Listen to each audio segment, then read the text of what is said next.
ইটাহারের বিশিষ্ট সমাজসেবী কাজী রেজাউল করিমের উদ্যোগে ইফতার দোয়া মাহফিল ও ঈদ উৎসবের বস্ত্র বিতরণ উপহার সামগ্রী বিতরণ করা হলো রবিবার।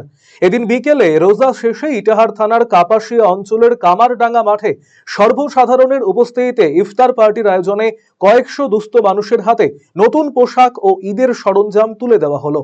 এদিনের আয়োজনে উপস্থিত ছিলেন উত্তর দিনাজপুর জেলা পরিষদের কর্মাধ্যক্ষ কার্তিক দাস, কাজী রেজাউল করিম সহ অন্যান্য বিশিষ্ট ব্যক্তিত্ব।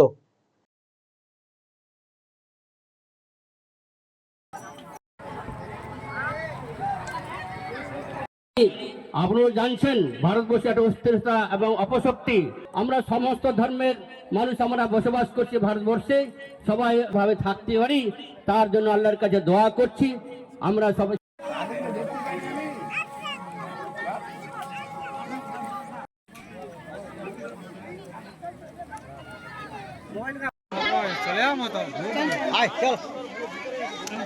চলে